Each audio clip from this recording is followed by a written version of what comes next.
Вау, dedim nağırıcılıcı. Teşekkür ederim. Senin daha Kuba'nın первый и последний раз было, да?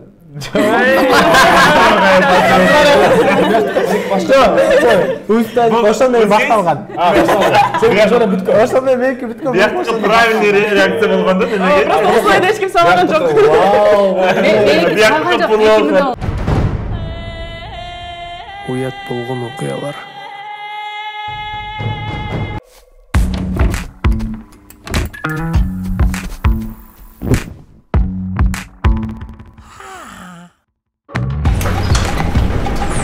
Aviasales. Arzan aviabiletlerdi ылдам издөө.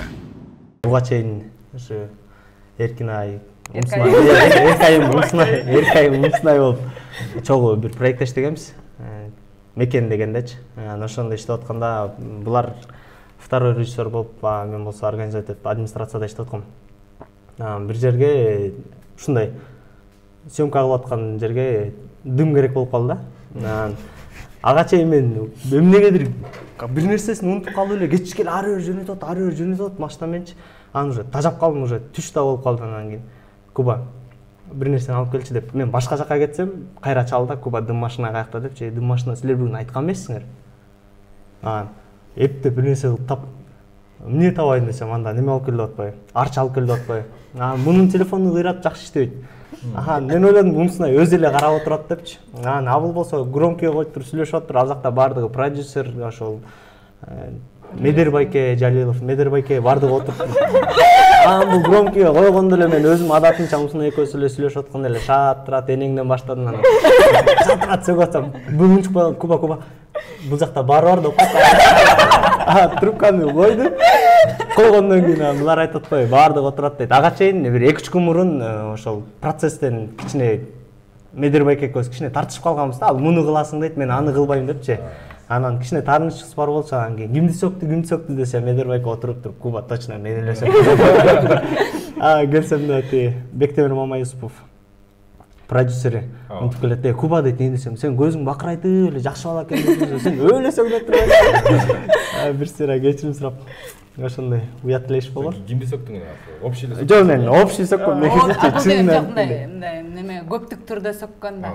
Бар. Силе. Аны просто бияка айтып Энеңди эмес, энеңерлер. жок, башы энеңден башталды, андай пикирлерин айтканга болбойт. Бурайым бил жактагы нерсе ал деген. Мен бул проект башталган күндөн тартып, мындай болду да проект. Подготовкага, мисалы, мындай эле киного, коммерческий фильм тартсам, подготовка 1-2 ай кетет го. Ага подготовкага укмуштуудай оор эпизоддор бар киного 3 күн. 3 күн. Подготовкага 3 күн. Команда, группаны биз бири-бирибизди таныбай эле кеттик. Анан процессте ошол көнүп калганбызда жинибизди бардын ошол сөздөр аркылуу чыгаргандайчы. Биз чыгылабыз, андай өз жеңилдеп калабыз да. Туура, жеңилдеш бул ошол сөздөр атайын жаралган. Мен Мусунайды каяктан билейин, элге момундай коюп берип аткан. Негизи Мекенди жанакы кыргыздын патриоттору дегенби, Угольный шахтар. Көргөм, жакшы кино болуш керек. Бирок кээ жерден шашып атат мындай убакыттары тырышып тапканыңар. Негизинде чындыгы эле көрүнүп калат да, кинодо даана көрүнүп калат да. Негизи айылда окугам да. 5-класска чейин айылда окугам. Ал жакта каякта орусчаны жыйрат билбесең, шаарга келип калып. Шаардан бир кыз жакшы көрүп калдым. Өзүм ошо параллель класстанчы. Бирок бир да жолу ага чейин эч кимге сөз айтып, мен сени сүйөм деп деле көргөн эмесмин. Анан эчте чүк ойноп жүрсөм, көрсө ал кыз мага да көңүлү бар экен да. Анан чүк ойноп жүрсөм эле Куба деп келип калды, не десем. Жүр, тиги Элизага предложение бер депчи. Анан предложение эмне экенин мен досторумдан сурай албай койдум да. Уялдым да, предложение деген жаңы кыргызда орусча эмне экенин не деп сурай алган жок, макул деп берчип алдым алардычы. Чөнтөм толо чүкө. Келсек, 5-класстан топ болуп жүрөсүң да, топ кыздар турат, топ балдар турат, алардын арасына келип анан кийин Элиза сени жакшы көрөт экен. Элизага давай предложение бер деп калды. Мен предложение эмне деп айта албай уялып турсам, жанымда дос болгон, аны жакшы көрчү да. Султан деген, ал болсо, давай анда мен берем деп кетти. Барып туруп эле Элиза деп мен десем. Мен дос болосуңбу деди да. Тиги жок деп койду да. Мен Куба менен дос болом депчи. Дос болосуң деткенден даярдан да мен айтам дедим бардым да Элиза менен дос болосуң дедим. Анан ал ооба деди. Сүйүнүп алгам. Айтып калды болду бул уже сен девушкаң депчи. Өзүм чүкөлөр чөтөмдө чүкө толтура сүйүнүп атам. Ошентип турсам анан баардыгы бүттү. 2-3 бала катар бердик да. Анан баардыгы бүттү дагы анан кийин предложение бердиңер бири-бириңерге сүйүүлөрдү арнап келгиле депчи. Бирок мындай топтун арасында эмес, башка жака алып кетип арнап келгиле деп калды. Уже саат 6 уже күн кирип баратат. Анан мен турам, мен аны макул эчиткенdim, эмне деп айтам депчи. Анан ойлонуп турам, анан жанымда тынчтык менен дос баламар болчу. Анан айттым, тынчтык сен кетпе. Экөөбүз чогуу берели деп алдым да. Поддержка болуп. Кетпесе экөөбүз чогуу берели десем макул, алда девушкасын өзүнүн жанына алып калды. Анан Элиза, Нурзада, тынчтык менен төртөөбүз турабыз. Анан сен башта деп мен айттым тынчтыкка сен башта берчи, сен эмне айтайын деп. Макул десем тээ туруп. Нурзада дейт. Ооба десе, сен мени сүйөсүңбү десе, ооба дейт. Мен да сенсем, оппа ушинтип кетти. Мен да ортуп туруп, Элиза десем, ооба дейт. Сен мени сүйөсүңбү десем, ооба дейт. Мен да сенсем, бер жака келип бактылуусуң. Бир жумадан кийин уже 8 март болчу. Дагы бир дос балам кыйын болуп айтты. Бул сен уже девушкаң. Бир жумадан кийин күлпүл бир нерсе даярдап кой депчи. Ал кезде бир чүкөнү 3 чүкөнү 1 сомго сатчы да. 1 сомго 3 чүкө сатчы. Анан кийин үйдө 150ден ашык сат, толукту бир калта чүкөн бар болчу. Анан күндө чүкө сатам, акча чогултам. 1 сом 2 сомдон акча чогултам. 8 мартта кайра эле жана тынчтык досум турап мындай кичинекей бир блокнот алып бердим. Девушка парень деп айтылганы менен кыз жигит болуп экөөбүз кыйратып эле сүйлөшкөн жокпуз да. Ал топ кыздар менен келип атканда мен чүкө ойноп аткан жерден үйгө кирип кетем, же подъездге кирип кетем. Алар кеткенден кийин чыгам. Же өзүм барып эч нерсе айта албайм. Болбосо ага чейин экөөбүз бир двордо ойноп күлүп эле жүргөнбүз да. Эмнеге кыз жигит дегенден кийин сүр болуп вообще экөөбүз сүйлөшпөй калдык да. Бир жума өттү, кийинки жума өттү, анан кийин мектепке барсам эле балдар айтып калды, Куба Элиза отказ берип коюптур депчи. Анан отказ эмне деп атам да. Отказ менен десем, ал деген болду уже сен менен сүйлөшкүсү келбей калыптыр. Даже сен менен сүйлөшпөйм деп атат. Аз токточу, мен сүйлөшпөйм. Карасам кыздар менен топ ойноп атыптыр. Анан бардым да, Элиза жүрчү сүйлөшөлү. Барсам, сен мага отказ бердиң десем, ооба эмне болду деп атпай калдыгычы. Эчтеке деп тур кетти. Ошол менен азыркыга чейин эсимде да, ушу биринчи кызга сөз айтып, могондо ушундай уят болгон. Андан көпкө чейин эстеп жүрдүм. Көпкө чейин кыз менен жүрө албай жүрдүм. Көпкө чейин кыз менен жүрө албай жүрдүм. Травма болгон турбайбы? Ничего, братан. Азем, привет. Ошо мен деле ошону ойлоп аткам. Кызганып атам. Это очень Азем кызганбайт. Эми ойлонайм, канча жылдык окуяга кызганса, жок бар андайлар бар. Окуя эмес, жөн эле шамалга кызганат. Жок, азыр мен просто элдин көзүнчө айтып койдум, Азем кызганбайт деп, анан барганда, Элиза ким деп сурайт. Ошон үчүн сага кичине мындай обезопасность хочу. Хотя ооба. Түшүнүп койду кой. Бир таанышым бар эле, аябай жакын досум бар болчу. Ал менин убагында англис тилинен мага сабак берген. Мен арбуз жеген келгем, бирок ошону айтып койдум. Айта бер братан. Анан просто кызганбайт деп билсе азыр эстеп кеттим да. Мен мисалы үчүн менде көп деле андай түшүнүк жок да, кызгануу деген эле. Мен мындай аябай жеңил ойлой эмес, мындай какие его. Аябай оңой эле кабыл алгам да, түшүндүрүп берсе, макул дегендей да. Анан мен аябай жакын досум бар болчу. Бирок ал үйлөнөм деп калды магачы. То есть жакын досуң сагабы? Ооба, мен мага айтып атты, мен үйлөнөм деп мага айтты. Ага эмне? Жакын досуң бар болчу, үйлөнөм деп калды. Биз мындай. А мен предложение дегенди билбейм деп. Короче, биз экөөбүз отурабыз чогуу. Анан ал мен анан как раз таки Венгрияда болчумун. Венгриядан келсем, ынтымак мен ошол үйлөнгөн там, анан тиги сага деп мага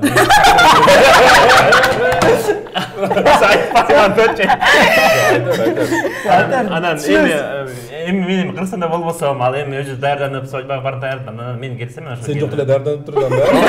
Короче, айтымсың. Анан макул дедим. Анан мен тоюна бардым.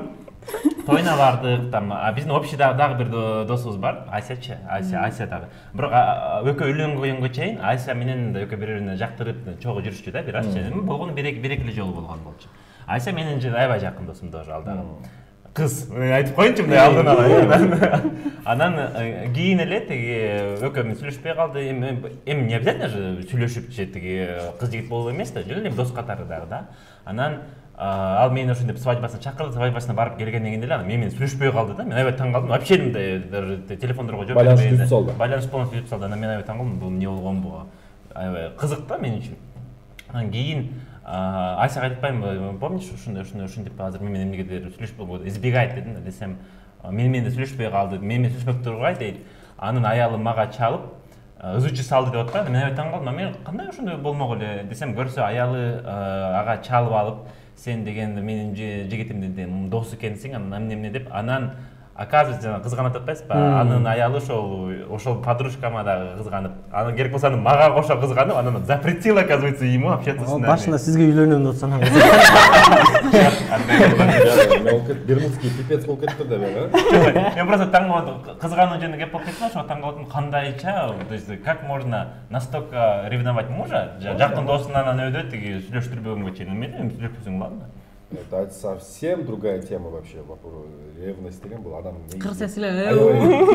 До конца. Кимде, короче, өзүнө неме жок болсочу, өзүнө уверен, не наполненный өзүчө адам чыгарат да. Ооба, кызгануу деген болуш керек го, бирок Онча бул оору менен мен ойлойм, бул оору. Кызгануч менен оорунун ортосунда момундай эле неме да, жапжакында.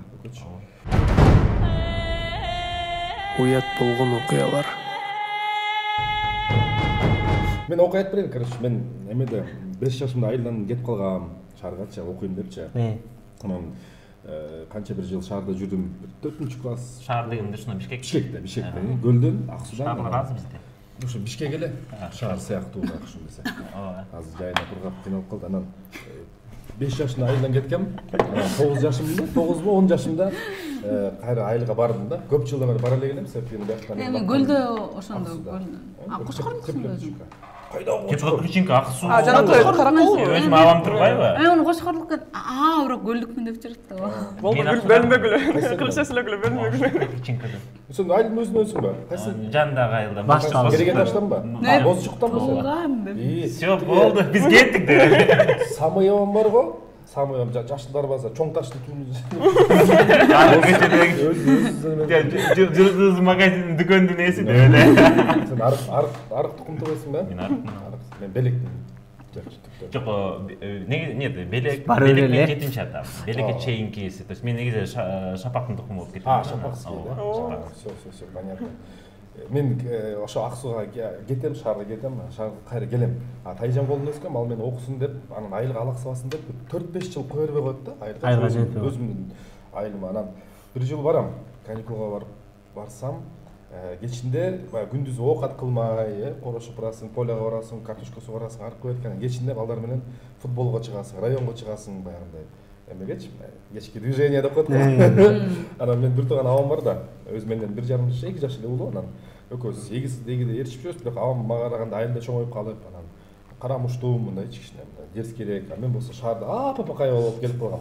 Апапакай ушунча назик десем деле болот, жарашат да, нежный, өзүнчө бир шаардын тарбиясын көргөн, бир аз аристократизм менен баргам айылга, анан барсам, айбек үчүн жүр көчөгө чыгабыз, балдар менен тааныштырам деп эле анан көчөгө кыдырып эле анан кечинде бир күн эңири жаман көрүп сени. Күн болуп, уже кечирээк болуп калганда мындай районго келип калдык да, район деген Ак Суудан эмес.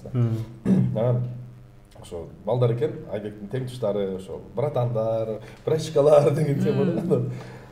Анан круг бала отурат да, эсимде да, мындай уже караңгыраак болуп атканда, круг бала отурат, чоңураак балдар экен, анан айбек баардыгы менен бирден келип туруп, саламалейкум деп учурашып чыкты. Голе, сауык дейт койчу. Саламалейкум деп учурашып чыккандан анан тиги балдардын бирөөсү мага келип туруп, саламалейкум. Жок, айбек айтып калды. Жигиттер таанышка, бул ошо шаардан келген инем, шаарда окуйт, өзү ушакта жүрөт, мына каникулга келди бүгүн. Короче, таанышып коеюн деп туруп, бул эркийин деп атпайбы? Десем мен туруп, саламатсыздарбы деп десемчи, чырактагы бара беречи. Жарылды. Кантип ордунан туруп, айланып туруп, баштан четтеп салатпай менчи. Эми мен аябай эме айтсам керек деп. Саламалейкум деп. Ушундай айлажы мына. Заман кетти го дейби? Саламатсыздарбы. Мугалимдер эжекелер менен саламатчылык деген сөз.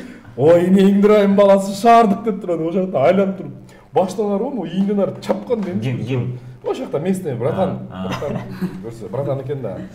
Эмдиги күнү уже кечинде уже смело ужечи. Саламалейкум.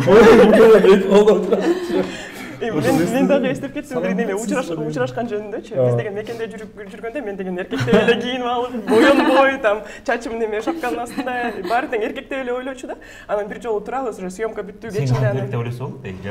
Сен анда көрсөң? Анда көрүш. Сен артыңды бирөө жарым көрдү беле? Жал деген кеч болчу да. Артын көрбөй калдым. Артын басып өткөн жолумбу? Жок, биз жаскараткандагы. Жок, просто анан тургандан кийин байкайсың. Перспектива, э? ошол жактан ат коюлганда буга артынан жайлоо, алдынан жайлоо. Бетин карасаң жайлоо, аркасын карасаң жайлоо.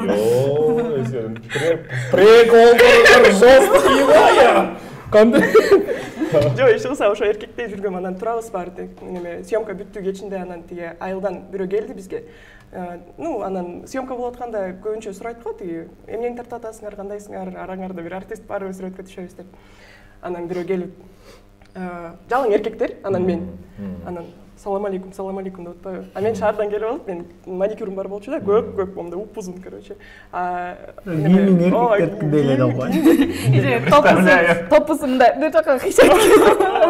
Анан тиги байке келип алып, салам алейкум жигиттер, кандайсыңар, кандай иштериңер болуп атат деген, съемкаңар кандай? Анан мен колумду сунсам, тиги маникюрумду көрүп алып, ох энең деп койду.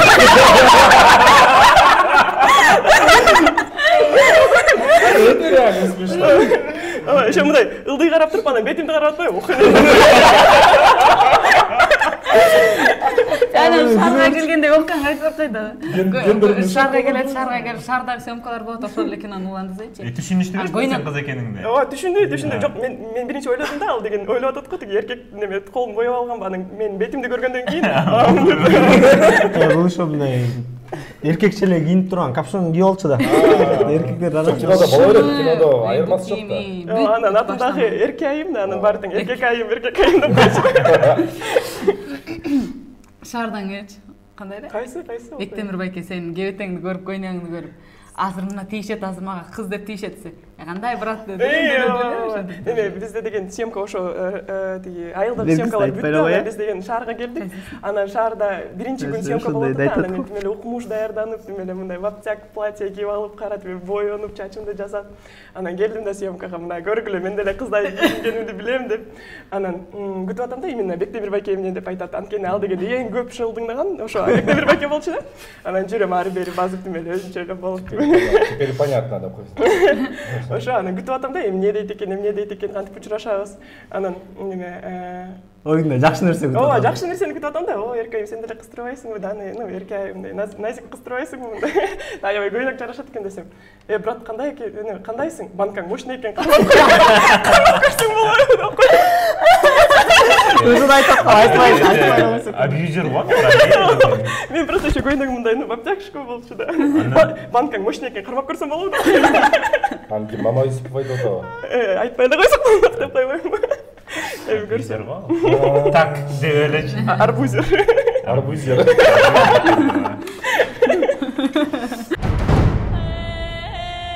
Уят болгон окуялар. Мен иштеген жумушмушун өткөндө бир клиент менен жолугуп, мен негизи көбүнчө неме менен иштейм да, жүн менен, анан жүндөн жасайм да, натуральный. Койдун жери. Меринос жүндөн ого, менде эмеспи. Анан бир клиентиме мен жолугуп, анан ага чапан тигип бүтүп, анан тиги ошол примерка кылалы деди да, анан мен айтып калдым, мен тиги бир салондо колумду тырмамды сызаттым эле, ошол жерге келе бербейсиңби деп, анан макул деп, анан мен панама кийиптим, мерекемде панамасын кийип алып, анан үстүндө ушундай салпаңдаган көйнөктөр. Негизи аябай чоң кийем өзүмөнчү, көйнөктөр чоң кийем. Тактак айтпасам ата силер башкача айтып жүрсүңөр. Анан келдим, келип кирип эле администратор өзү отурат. Анан келип бүтүп эле тиги комнатасына кирип, примерка кылып бүтүп, анан бир жарым сааттай болду да, примерка кылып, аны сүйлөшүп, муну сүйлөшүп, кай жерин оңдойбуз деп, анан кайра алып кетип чыгып барат. Анан алардан зарядка алсам керек эле телефонумду, анан кайра берип атам, рахмат деп атпайм, менин үнүм жоондайбы. Рахмат десем, тиги кыз мында отурган. Мен карап, ами бул эркек берет деп атам. Анан эмне болду десем, мен аял экен деп ойлогом, анан мен айтпайм, ами жок дегенде кыз десеңер болот, аял деген эжеки кандидат, анан деген 66-размердеги аял деп, аял деп муну айтат депчи, мен кай жерим аял болуп турат десем, каткырып, салондун баары күлүп. Аял деген значит 66-дан кийин. Жок, андай эмес, негизи эми аял дегенде бул эми азыр будем туда уходить. Нет, аял деген имеется в виду көп мисалы үчүн буларды аял деп айта албайсың экен. Жаш кыздар булар. Аял деп айтуу мүмкүн эмес. Бийкечтер, кыздар. Ооба, бийкечтер, кыздар. Аял дегендей бул уже возрасттагы болуп дегендей да. Ошон аялдардын возрастына чейин бөлүнүп кетет. Бирок эми аял дей тургандай кебектерим жок дейм да меничи. Мен ошону айтып атам, демейм. Түшүнүп. Меники деле бир жолу ушундай болгондо, мен деген түнчүндө тиги английский курстарым бар болчу, анан кайтадан ошондой эркектей кийинип алып саат 7, бирок кышта болчу. Жакын деле кызча кийинип калдыңбы? Ооба, чын эле, бирок кички кезинде деле баары тең ушинтип айтчу. Мен 12 жашыма чейин эркек болуп төрөлсөм жакшы болмок деп ойлочумун да өзүм эле. Бирок кыз эркек деген ладно. Жок, иши кылсам ушинтип келип атам да, анан маршруткадан түшсөм, алдында бир кыз келип атат да, бир тусовкадан келип атат окшойт, мындай юбочка, анан жалтырак каблуки, короче.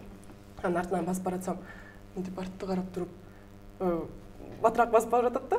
Анан мен ойлодум да, кеч да, эчтеке көрүнбөйт. Свет жок, менден коркуп кетти окшойт деп. А менин наушнигимде еще Эминем ойноп аткан да. Анан өзүмчө эле элестетип, мом деп ахат эме басып баратат. Анан ал мени көрүп алып коркуп кетти окшойт. Анан мен ойлодум да, азыр артынан батыраак бассам эмне болот экен деп, анан артынан басып баратам да, мени көрүп алып тиги каблуки менен тык деп качып баратат менден.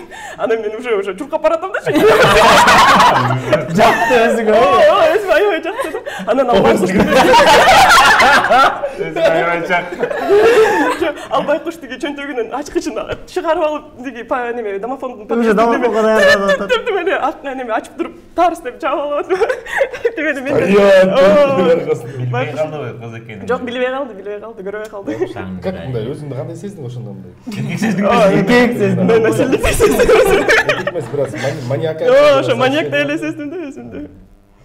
Ошондо ойлоно кала берсин, Күндө кечинде ошондо чыгатын окуйсуң. Бален барып. Анан тиги кастингге чакырып алып элдин баары.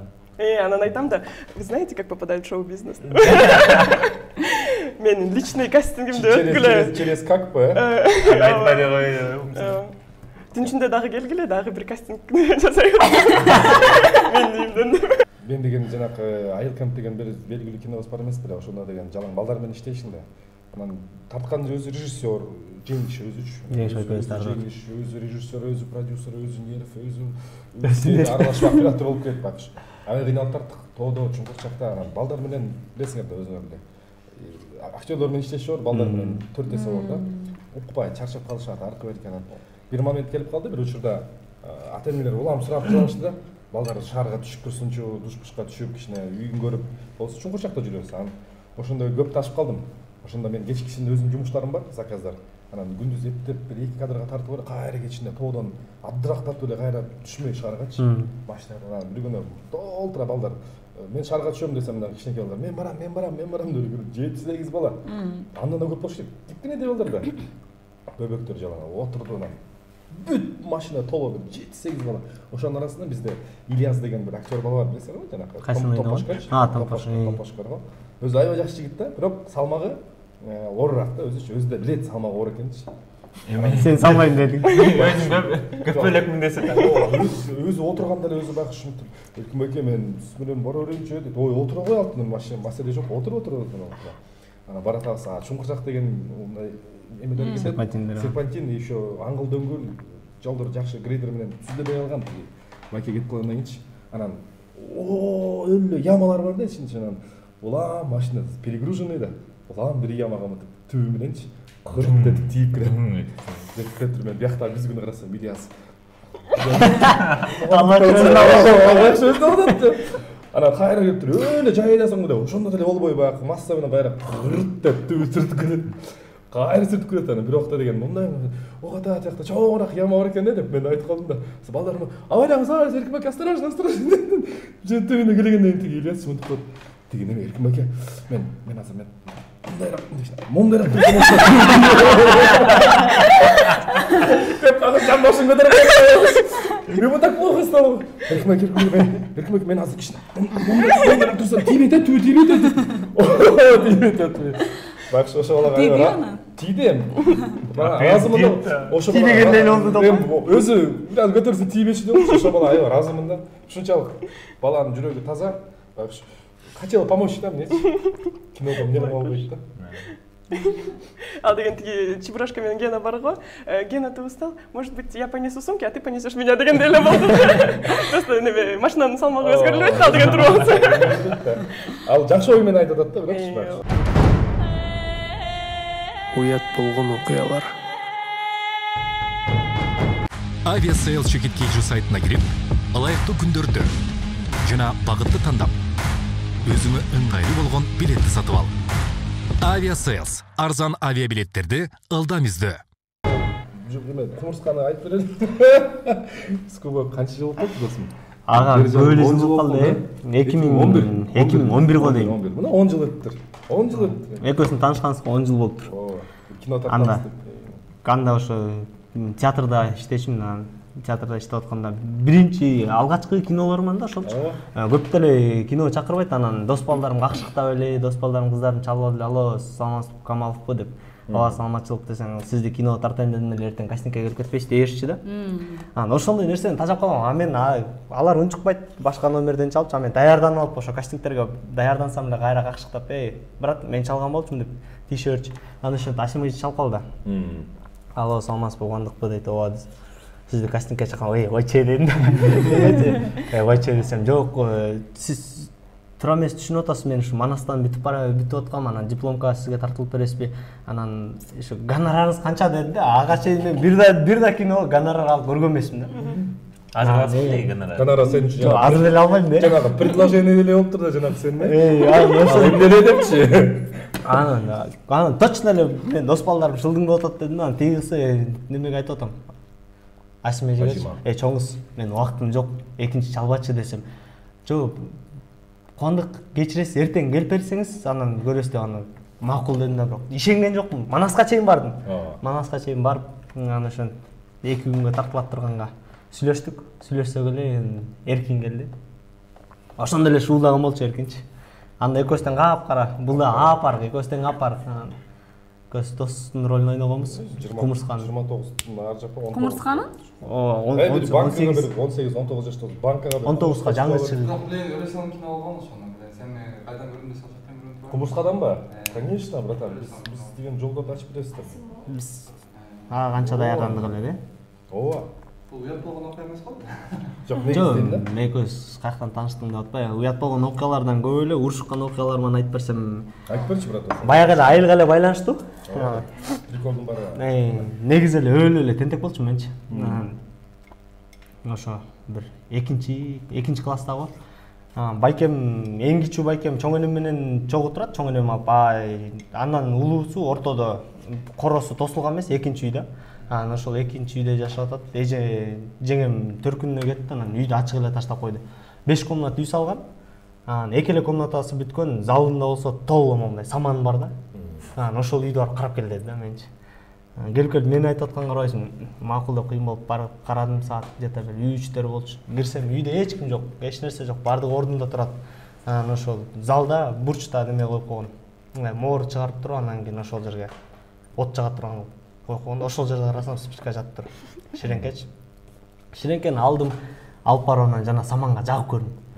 Саманга жаксам, саман бир аз күйөт, саман бери таштап койсом өчүп калат да, момундай. Дым болуп эле момундай түтөйт да. Нормально экен, анан кийин кайра кичине түтүндү ачып койсом эле кайра буп деп күйөт, ошентип отуруп туруп анан жана саман резко бул буп деп күйүп кетти да. А мен ошол момент самандын үстүндө отурам, бияктан күйүп атат, эшикке чыга албайм да. Артымда болсо момундай кичинекей бир тешик бар. Айнекчи. Ошол айнекке жетиш, терезеге жетиш мен үчүн кыйын болуп атат да, эптеп терезеден секирип түшүп качтым да, анан кийин. Үйгө деле айтып койсом болот да, тет жакта өрттөп койдум депчи. Жок. Тоону көздөйт, койлорду кайтарган чыгып кеттим. Кырда отурам. Кырда отурсам күн кичине күйгүм кире баштагандан кийин жана терезеден момундай түтүн чыгып туруп, анан от катуу күйгөндө шифр бар го. Жарылат экен да, кадимкидей эле тарс этип эле. Ар бир жарылган сайын жүрөк дук деп атат. Өйдө карап турсам, кичинекей элдер аз болуп калды, анан жанында эле суу бар болчу. Суудан чачып атышат, жана ызычы болуп атат. Анан уже караңгы болуп калып, койду ылдый айдап түшкөндөн корком. Байкем өлү эле катуу сабачы, азыр деле айтам, камерага айтып койчу, ошо тынчайып келчи. Ошонун тарбиясы менен кичине эмне адам болуп калдым да, анан эмнени сабамакмын. Жок, мен андан бөлө таяк жедим. ошентип караңгы болуп калды, айла жок, койлорду алып түшүш керек болду. Койлорду акырын короо камадым да, үйгө кирдим да, уктап калайын дедим да. Аракет кылып эч уктай албай койдум.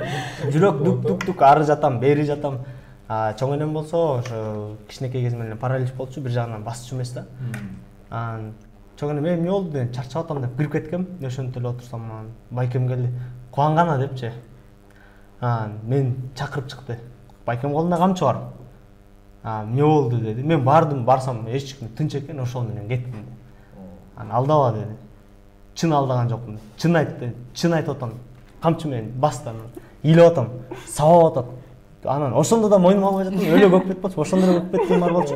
Анан чоң энем алып калды, кой балам сабай бер, ата энеси өзү айылдай шаарда жүрсө, жалгыз бала неме кылба деп, чоң энем алып калып айтты. Ай балам, экинчи алдыба. Тиги кошуна чоң апаң көрүп калыптыр сен терезеден секирип түшүп баратканыңды.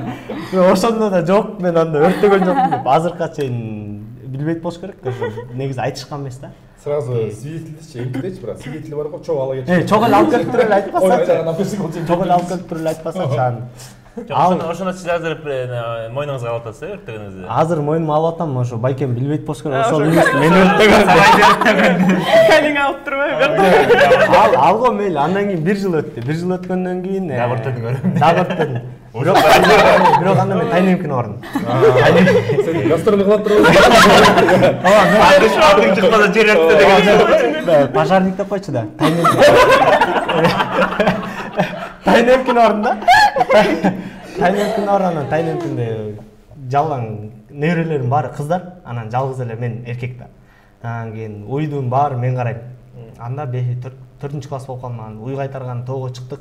Тоого чыксак ошол тоодо бирөөнүн эмеси бар болчу.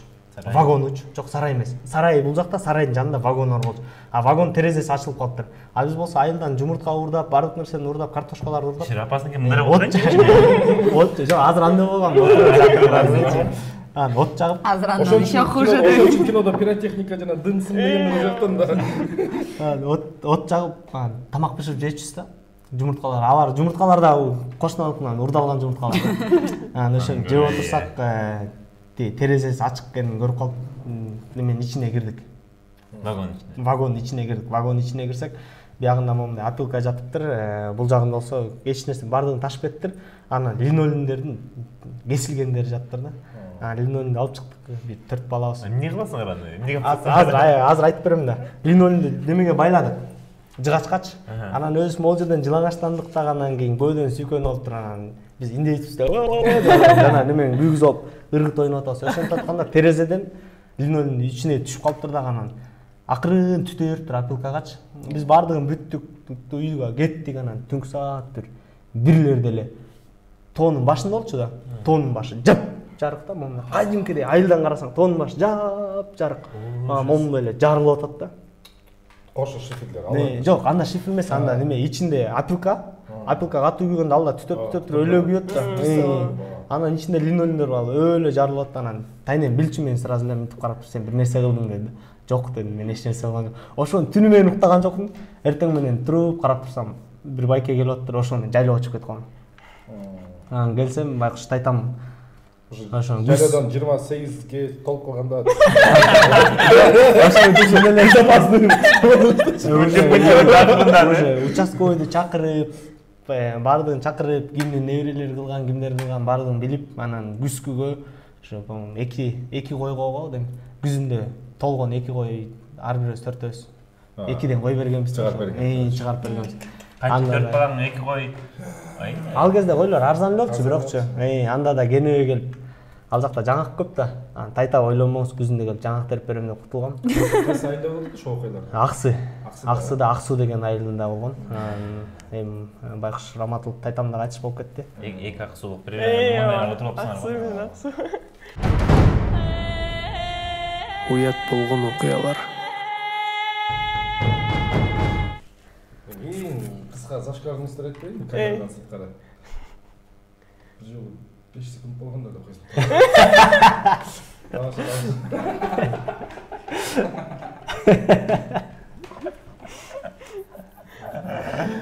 Ай жөнөйчү. Еще короче история расскажу. Бир жолу үйлөнгөм да. Аны эч ким билбейт деп карайсың. Вот я пришел здесь просто 2 слова, да? Чем много историй разговаривать? Очень коротко. 5 секунд Я. Сыя кошо кирип койчу. Ошондон кийин анан үйлөнгөнсүң го. 5 секундтан кейін бе? Жоқ, ал 7 секундта имылғанда. 2 секундда баштап калган. Қошпай! Нормально, все, давайте продолжаем. Мен карьерам бұзып салсаң. Бул немеден? 5 секунд үчүн бузулбайт. 5 секунд между нами айтпа болған. Ал и то көп айтылған ал еще. Это что, реальная история, что ли? Да, не буду углубляться, а то мне забрать. А ты ей тоже так сказал, я после этого... Комплекс конечно. Что-нибудь еще, что-нибудь дайте пошлятину какую-нибудь, да? Вот, короче, что-то пошлое надо рассказать, да? Не. Один раз вот WhatsApp'тан чаттар алмашып жіберген оқиғалар болды Жоқ. Жок. Айтпай қойыңызшы. Айт да. Просто төрөңүз чатқа кетіп қалдық қой кедечи. Ошол чатта 5 минут болом. Ошондон өткөн зашквар жок да негизичи. Азыркы цифровой зашквар, цифровой факап деп ошол айтса болот экен негизичи. Опасный да. Туугандар чатына кетип калса өзү жок. Бакыт кес мунун баарын, кинода болчу, кинодегиздеги. Ал жакта кандай кичине. Ал жакта бүт уят ал жакта. Сен ошол кезде эле уят билчү элең, Психикамдын баарын ошону бузушкан да. Ошондой бузулган. Старшактары бар. Сен билесиңби умсун? Айтып сал да ошону. Сен кантип жаралгансың деп атпайбы? Кимиси? Бул жакта иштеген эжелер айтпай эле коюш. Ооба, билем деп коюп атат. Мен апам тамак жей бергенде жаралган. Жок. Бир кere айтып бересиз. Толтурайм, чоң актер, актрисалар. Апаң менен атаң да ошол сөздү айтып атат. Ал эмне деп коет? Ал мына мондай болот деп анан бир актер менен актриса экөө отурат анан үндөрү менен көрсөтүп анан эми кийинки жолу сураганда апам менен атам мамкенден жаралган деп айтасың макул. Неме ойношот так. Карта ойношот го, на раздевание деп ойношот. Мен кирип келип калдым да чуркап элечи, кирип келип калсам. Умсай бергел десем. Сен ешкен жок кой? Сен неме эмне болуп жаралдың элең кана айтып берип койчу. Сен толтур адамдын көзүнчө айтып атпайбы ошол жерде. Айткан сөзү один в один. Атам менен апам дегенде жаралган. Сексуалдык агартуу кылып турду, Ооба. Негизи могу камерада айтып коюш керек, могу актерлор, актрисалар, эмеде жүргөндөр аябай эле пошлый негизичи. Негизи чыгармачылардан пошлый. Курманжан атка киносуна баягы жолго илешип калып, жолдош Жанжигитов бар го. Ошо экөөбүз бирден келип илешип калып, кел деп калды, анан анмаштес барып калды. Ошо менен ошондо бир 3-4 күн жүрдүм, ошондо баягы көрдүм да. Биздин баягы теледе, кинодо, театр, сахнада жүргөн мондай дөшалар бар го, актер, заслуженный, народный. То есть я понял одно: чем выше ранг актера или актрисы или человека творчества, тем больше он пошлее. Канчалык эл артист дегенде вот ошолордун пошлятинасы прям биздикин айтпай эле коелу. Неме секс агыртуу десеңер, мен бир окуяны эстеп кетпедимби? Братишкам бар. Ал деген 5-класста же 4-класста окуган. Анан бир күнү мектептен кийин келип туруп мамасынан сураптыр да, "Мам, презерватив деген эмне?" деп. Анан мамасы: "Ой, Кудай сакта, бар тиги папаңдан сурачы" деп айтыптыр да. Анан ал барып папасынан сураса, папасы айтыптыр да: "Ай, балам, чоңойгондо билип каласың өзүң эле" деп. Анан ал деген уже мындай современный бала да. Барып туруп Google'дан карап көрүптүр. Презерватив деген эмне деп. Анан келип алып мамасына тим эле мактанып атпайбы: "Мам, мен презерватив деген эмнени билип алдым" деп коет. Анан мамасы: "Анан эмне экен" деп атпайбы. "Это такая резинка, на которую на обчушку надевают" деп коет. Анан тиги мамасы сурап атпайбы: "Ну и зачем её туда надевает?" десе. "Да чтоб не воняло" деп коет.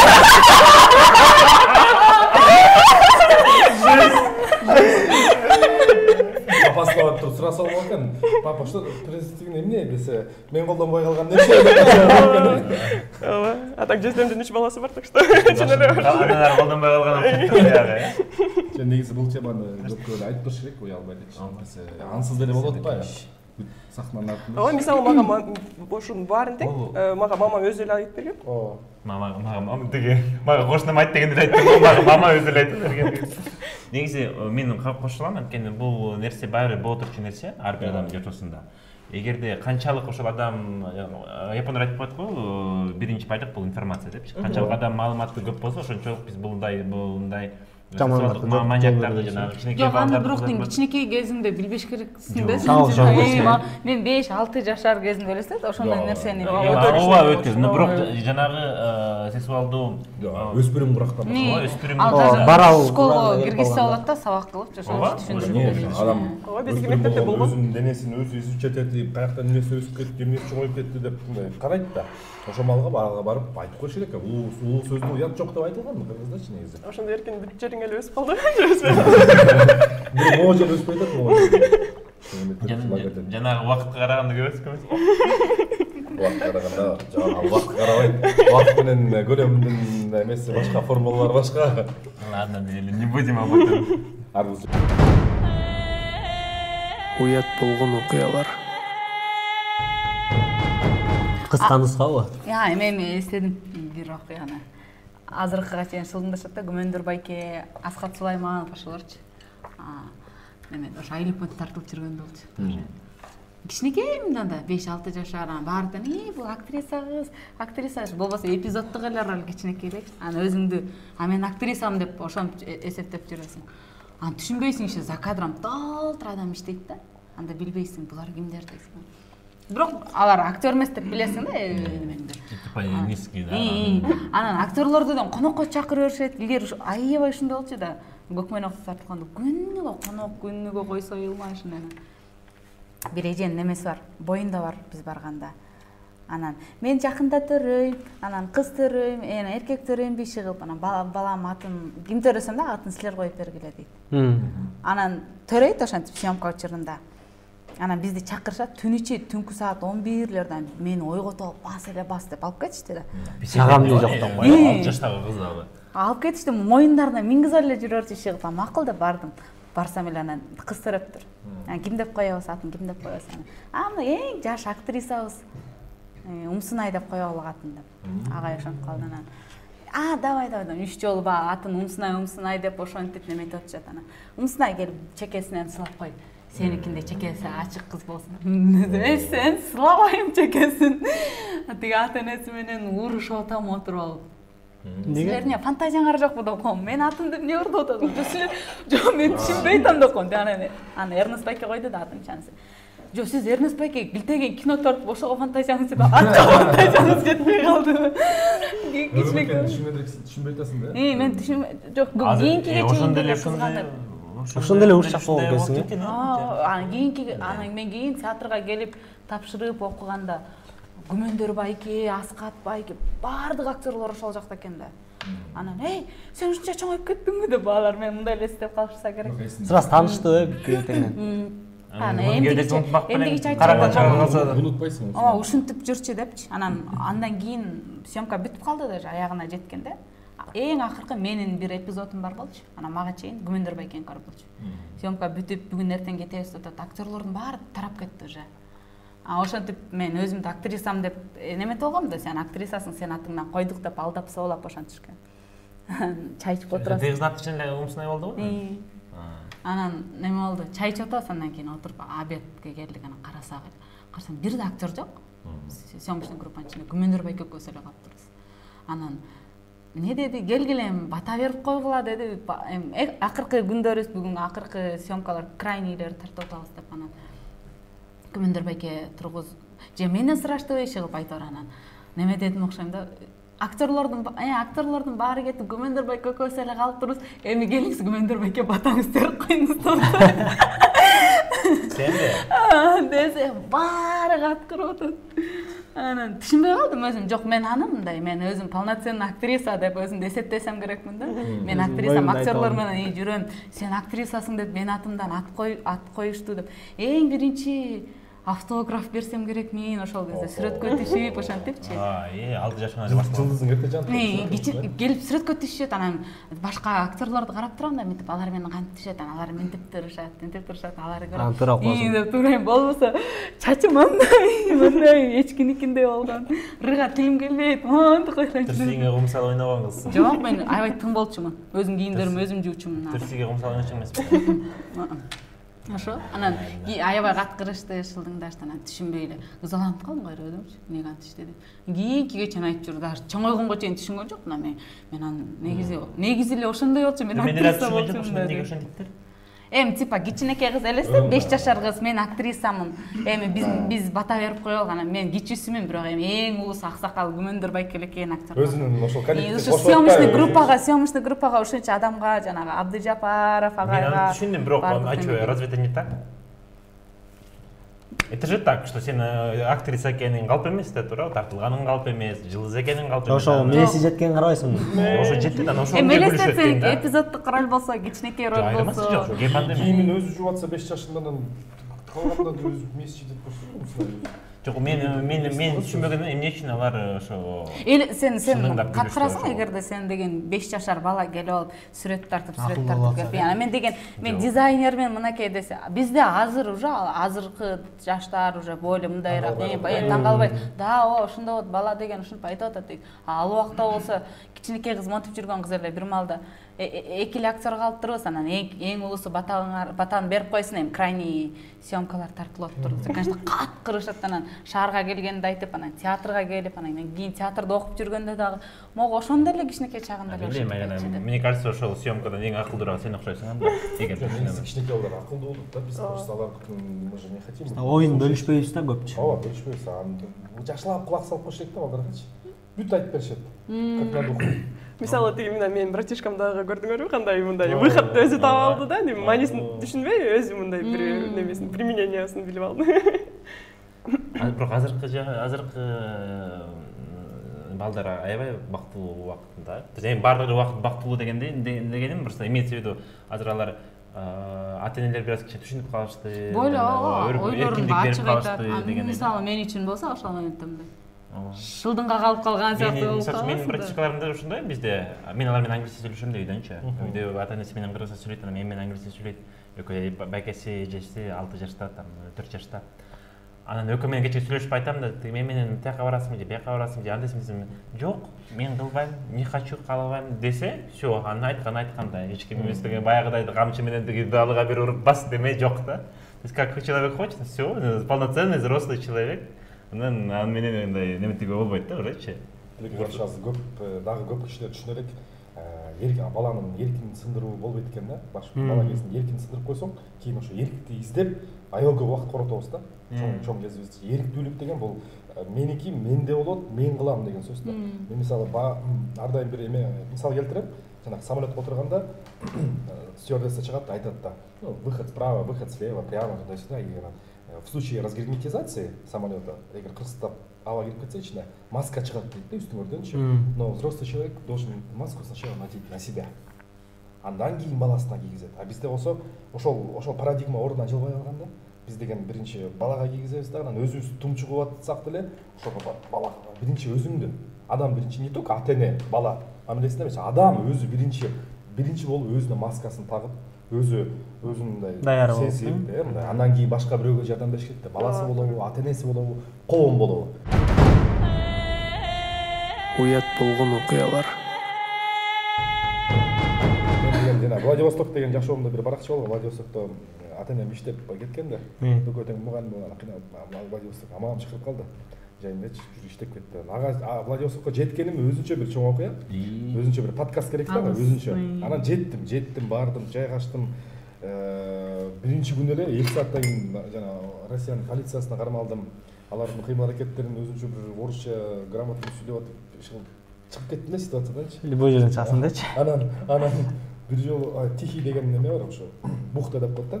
Ошондо ордуна ошо стройкада иштеп, кадимкидей неме кылып мастеровой менен иштеп калдык. Анан бир күнү орустар бар да, артта жээкте орустар бар. Анан бирөө баня иштетет, бир пивнушка иштетет, бир орус. Анан өзү ошо кези келип калганда бир ыңгай келгенде анан өзүнүн лодкасын жел менен үйлөп туруп анан чыгат да морягачы. А болбосо 1 жума мурун 10 күн мурун тор ырытып коет, узун торлордучу.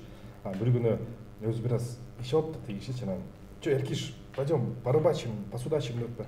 Ну хорошо, деп. Да я выпил немного, со мной этот, я тебе потом этот. Анда эме, эң деликатесин эме да, мидии, анан дагы балыктардан берем сага бир чака десет. Ошол сенин эмең болот, мага жардам берген. Рахматым ошол болот. Келдик менен анан экөөбүз моряга чыктык. Айдап баратам жанагысын. Айдап баратам. Бир топ эле жээктен алыстап кеттик да. Бир топ эле алыстап кеттик, анан бир убакта деген. Вот буёчек, всё, вот я нашел, анан баклажкалар калкып турат. Всё, өзүн билет экен, ыңгайынча, тор тартып баштап атпайбы. Тору узун, оор, анан ичинде бир бүт баракеттин баары, короче, жанагы Немо мультфильминде эмнелер бар болсо, ошолор баары жүрөт деп коюшат да. Итпай, чотпай, морской огурец, морской слон, морской кот, олтура иши болчу, жана майда чүдүлүү эменечи. Анан ошону тартып атам, бир убакта деген жана карп деген балык бар да, билесиң, карп шиштери болот го, ийнеден да калыңыракчы. Анан деген эмеси, осторожно, Эркишке, там карп деген чейле мен тартып ийсем, карп лодкадан өтүп чөктү, лодка надувная же, резиновая лодка. Момда ийнеси менен бырт деген үндү угат атпайбы менчи. Анан десем тиги, өлүк ичип алган да, тиги вообще море по колено, еще жашы 60-тан өтүп калган да, болчу. Уже жашоодо баарын көрүп койгон киши да. Ну все, карп, да, ну все, проткнули, да. Ну все, греби обратно. Мен 10 километр көзүмө көрүндү, бир жагы 1 километр 500 ушундай болуш керек экен. Деп немеси чыгып атат. Кичинекей мененчи, а что залатать нечем? Да, я еще, да ты. Орыстар ошондой. Чё, ты вообще кривожопый, рукожопый там туда-сюда. Давай, короче, греби деп атпайбы. Канчалык аяйын. Уруп баратам. Уже жээкке жакындай. Өмүр андай тренировка кылган эмессиң да. Жетейин деп атканда уже жанагы суу уже көтөнүн астындачы. Суу чулпулап атат, страх, паника.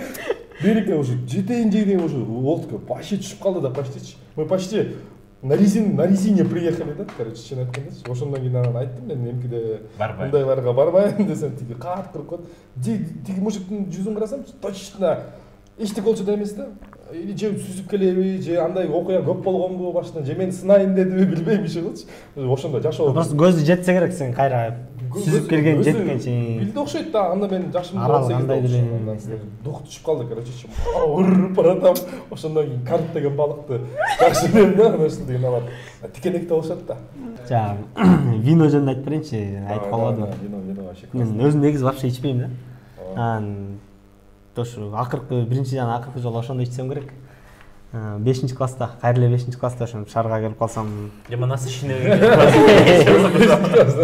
Ой, байлен бар. Байлен бар 5-класста калгам да. Деги андан кийин окудуңарбы же 5 минут? 5 менен эле токтоп калгам. Анан ошентип шаарга келсем, ошондо биринчи жолу билдим мугалимдердин майрамы бар экенчи. Айыл мугалимдердин майрамы деле майрамдайт, анан мугалимдердин майрамы. Мугалим на правах учителя айтып коеюнчу. Давай келгиле, ошо бир 50 сомдон чогулттук. Эжеге гүл, подарка, белектерин алдык. Анан кийин бир аз чөнтөктө акча калды да. Эмне кылабыз деп. Көрсө дос балдар мурун эле ошентип жүрүшкөн да. Анан акчасын ашат, арабызда кыздар бар, анан кийин жүрүлө кеттик жакта разливный пиво бар. Вино бар. Ошону алып ал жерге барсак виносу төгөнүп калыптыр. Анан эмнени ичебиз, анан черные глаза деген мындай. Анан кийин алды, мен деле аларга окшолуп алгам. Анан закускага да бир нерселерди алып алган. Анан ошентип бүтпөгөн новостройка бар болчу, ошо жаныбызда стройка бар болчу, бүтпөй калган да. Анан жүрүлө ошол жака киребиз да, анан кийин ал жерге эжелерге арнап калоо тилектерди айтып алып, анан кийин бастырып атабыз. Өзүңөрчү? Өзүбүзчө эле жагы кыздар, балдар, ошо 5-класс классташтарыбыз менен да. Бастырдык, бирок мага жакты эмнегедирчи, мындай жумшак, сонун, таттуу, анан үйгө бардым да, ошону эми унчукпай койсом деле болот да. Анан атам барып эле кайра. Мен өзүм билбептирмин, атам барып эле айтып бердим, ата деп эмне десе. Үйгө черный глаз алып коюш керек экен, холодильникке салып коюш керек экен, деп, жакшы нерсе экен, депчи.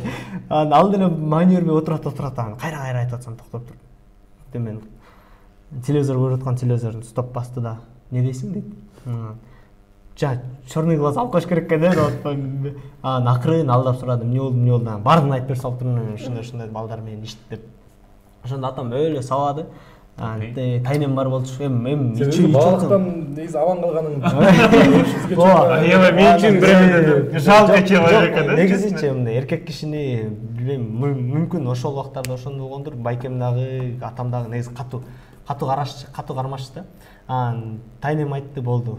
Урушпа депчи. Ошондо негизи атам сабак койгон жакшы болгон окшойт. Ошондой негизи ичкен жокмун. Бирок черные глаза, там вино барабар наказание деген понятие калды да, даже не совсем. Жок, эми наказание дегенде ал кезде бир чети ошентип койгон жакшы болгондо, анткени мен айылдан келдим, мүмкүн азыр. Мен биринчи ичкенимде, жок, бирок черный глаза үчүн салса болот негизи. Вино негизи алчы. Ал просто бачага да, арак, анан смородинанын эле жанагы жана вареньяны морс кылып жасайсың го үйгөчү. Ошондон эле смородинаны эле спирттин үстүнө куюп коюп. Андан кийин ар бир тойдо туугандар чогулуп калса эле анан кийин тиги Кубага черный глаз алып келчи деп. Прикол болуп калган да. Эң биринчи ошентип ичип мас болгон. Тоже 5-6 классында болсо керек ошентипчи. Үйдө аябай көп коноктор келип кетти да. Анан калат го алардан калгандарчы. Вино. Модалчы ошол үстүндө алдында чогулткан бар да. Анын столун жыйнап атам. Ата-энелериң аларды узатып кетет да. Ошол моменттерде жанагы корейский сериалдар аябай мода болуп баштаган жаңы FCT дегендерчи яны. Алардын ошо бир актер менен аябай ооручумун да өзүм. Комнатанын ичин баары ошонун сүрөттөрү чапталып болчу. Анан ичким келип атат, көргүм келип атат анан. Неме табыш керек болуп атат, причина табыш керек болуп атат. Ушуну ичсем точно Корея корсого жолгон. Деп алдым. Где-то бир 5 рюмка болот го, ошону подряд ичтим өтө чогулуп. И жана коноктордон калат го, ошолорду чогултуп куйганда, баарыңкы чогулуп куйганда ошондой болуп экен да. Ичкенин билем анан 6,5 дейм, 6,5 стакан ичиптирмин, мындай кичине. Толтуруп. Билбейм, иши кылып, эң акыркысын билем, момчалык болчу да кичинекей. Анан эшикке чыкканым билем, эшикке чыгып, жер мамт этип го, асман. Жашоо керемет. Вау! Братишкам менен сестрам экөө неме чердакта ойночубуз бизчи. Ошол жакта тайын өзүбүздүн сарайыбыз бар болчу. Ал жакка чыгып баратам, учуп бараткандай өнөтүп элечи өзүмчү. Бутума бир немени чырып алып кетти. Чыгып аларды карасам, алар бир нерсе жасап отурушуптур, кылычпы ушундайлар жасап ойной беришсем. Вау! Дедим дагы жолучу. Дагы Кубаныкында первый и последний раз было, да?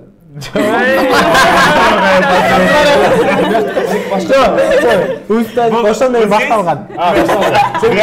Ошондой меники бүткөн. Бияктыкы правильный реакция болгон да демек. Просто осылай да эч ким салган жок. Бияктыкы болду. Чуркап ошон тамда айланып келатам, бияк дарбаза, бул жак үйдүн эшиги да. Ошол жерге жеткен дарбазаны мынтип ачканда апам алдыма аны карап экөөбүздөн ошондо мени карап турат. Мен аны карап, вау! Мен күнөөлүү эмесмин дедим. Эмне болду деди. Барак күнөөлүү дедиң. Мен күнөөлүү эмесмин деди. Эмне? Жүрсеңиз көрсөтөм ким күнөөлүү экен деп ийди. Комнатама ээрчитип бардым, анан 4 ошол корейцтердин сүрөттөрү турат да, мынтип турат. Мына могул күнөөлүү, сен күнөөлүүсүң деп. Атырап ыйлап атам, ишеп ошентип узуч салдым үйдөгүлөргө. Анан дагы не жетпей атат, аба нидаган болот деп ошентип, дагы бөлүшөлүк деп ошентип анан алдап солдап жаткызып коюшту. Бирок мен ичкенде вообще, мен биринчи жолу ичкенде бутылкасын көтөрүп алып үйгө алып келгенмин. Үйгө алып келип неме үстүнө коюп койгом, холодильник үстүнө. Папам, сен ичтиңби дейт. Ооба дедим. Мен анда мен Канча жашта элең? Мен анда уже 17-ге чыгып калсам. Сен нормальный болуп калыпсың. Биз 10-11 жашта. Сен ишелесет кийип-кичинекей болуп тургандан ичкендер эң. Бирок андай дегенде биз азыр үйдө, мисалы мен үйдө постоянно вино алып коем да. Мен алып койсом башка бирөө алып койду. Сөзсүз холодильникте вино бар. Анан мен ичкенде там өзүмө коюп, мисалы күндө кечинде же бир маалда ичем, жеңем болуп калса жеңеме коюп берем, жеңем чечпейт. Эгерде папам болсо папам менен деле иче берем да. То есть, наверное, кыргызда айтышы мүмкүн, бул туура эмес деп. Бирок чуть-чуттан эчтеке болбойт деп ойлойм да. Анан мисалы биз эгерде общий кандайдыр бир праздник болуп калып, общий баарыбызга коюлуп ичип атсак, анан братчикабызга деле беребиз. 6 лет попробовать. Просто вино, анан кыргыздын ашканасы кичине диссонанс бар да. Белое вино бул жукага деп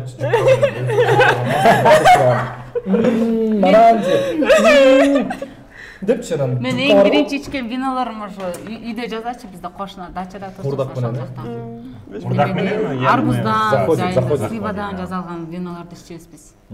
Ошону үйрөнгөм, эң биринчи ичкен винолорум ошондо. Ошондон бери Бул жердечи жанагыдай неме да, эгерде Жактан таштагам. ушул нерселерге билим берилип, то есть ошол арак колдонуу тууралуу да, арак потребление алкоголя в пищи и так далее, жашоодо колдонгонго туура маалымат берилсе, анда алкоголиктер болбойт да, жанагындай биздечи. Анткени адам түшүнөт канча дозада керек экен, эмне керек экен и так далее. Мен мисалы өзүмдүкүн билем. Мен мисалы 2 бокал вино ичсем, андан ары уже ашпайм да. То есть уже Ал адамдын өзүнөн го дейм. Жок, адам өзүнүн бул жерде билим алуудан да, жанагы биз буга чейин айтып калдык го, ошол Билим алуу анан бирок эч ким мажбурламайт да, туурабы? Ичпесең ичпеле го, бул сенин тандооң. ооба. Ичкен кишинин дагы тандоосу болуш керек. Ичпеген кишинин дагы тандоосу болуш керек. Бирок ортодо баягындай сен айткандай канчалык билим көбүрөөк болсо, ошонун чеги Бизде мисалы үчүн ичет десе, окуяткысы келип алат.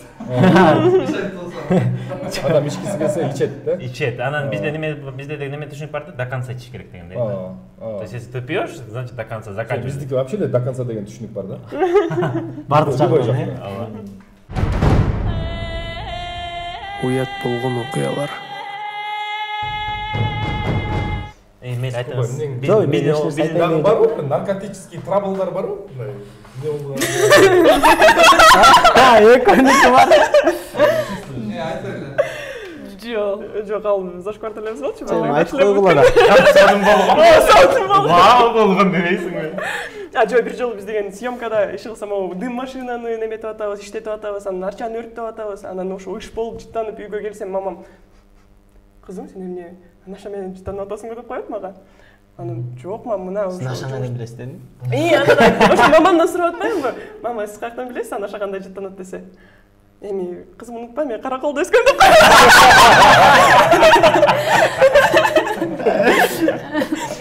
Ошо так что мен деле, если что, мен Караколго жакынмын. Жок, мен тайнем Караколдук да, так тайтамын, таластам. Эми сен тайландырбайсызбы? Эми бияка келип туугандарым да алып келип алып эле.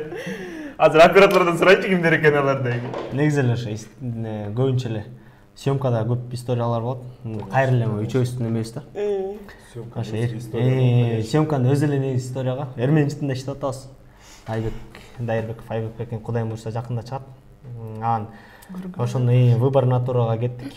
Барсак, ал жакта ошо каскадерлордун Рахат байка барган.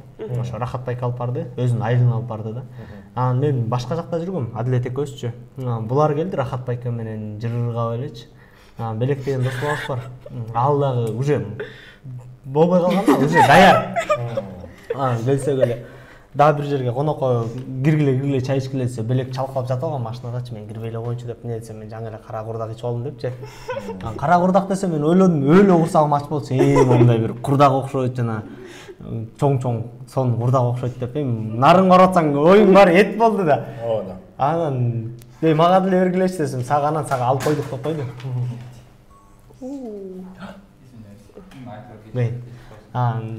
Сага алып койдук деп койду. Ал жерге барып курсак тойгоздук, чыктык, анан жана кара курдагын кайра сурап атам да. Көрсө ал кара курдак деген бозо экен.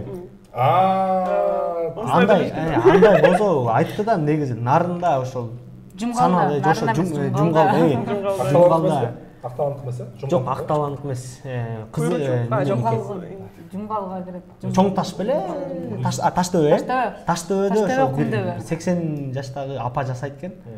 Аны болсо базарга алып кирсе, базарга 2 сааттын ичинде 80 литр, 100 литр өтүп кетет экен. Анан ошондон булар ичиптир. Белек 1 литрди берип туруп, анан ошол менен ал маңырап мас болуп атат. Мага 1 литр алып коюптур. Буларга остип кой дейм. Мен ойлодум, бул экөө кичине эле остип коет го деп, мага калтырып котту. Анан кийин анын баарын умсунай өзү берип алат. 1 литрдичи. Андан умсунайдын жиндеген элестетип деп коюп, машинада отуруп. Бир эс алып, бир кетип баргандан эс алдың я. Вау. Аны билем, вау. Ошондо дагы бир вау деди да. Эсимде жок деп коюш.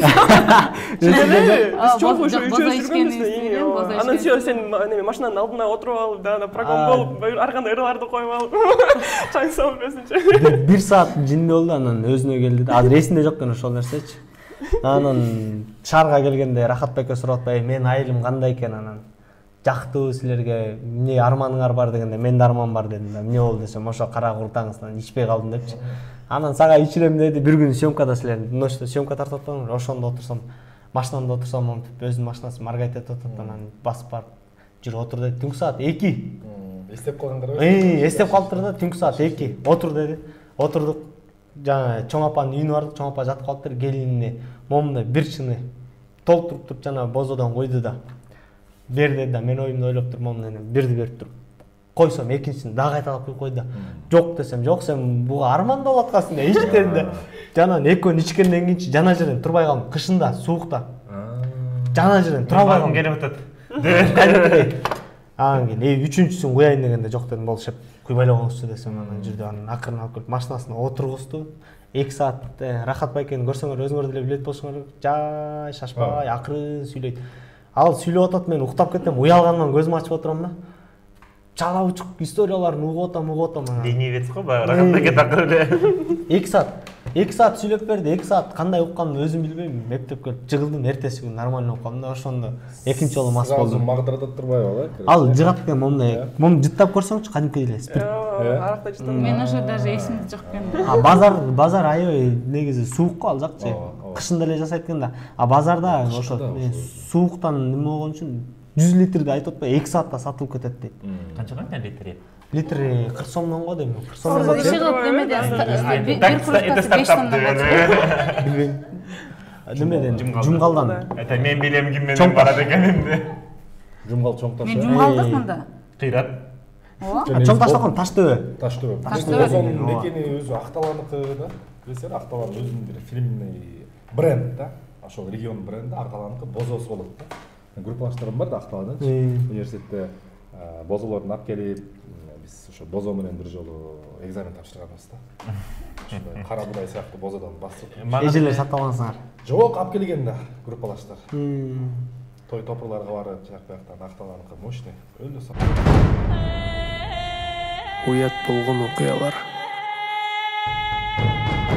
Мында кыска нуска дайым жарат. Шат деген истер экен. Эркайым өзү эле немеде историяда. Ну да. Ходячая комедия. Любой бир сөздү айтсаң, ошол сөздү улап ырдайт да обязательно. Ырдап кетет. Это сол кезинде приходу ушундай. Жок, негизи эле бул. Мен маскасын көрөлексиңби дейт.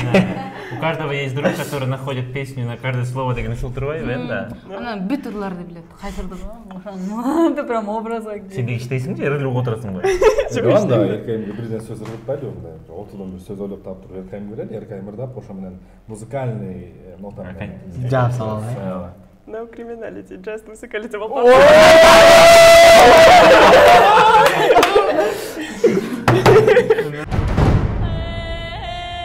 Уят болгон окуялар.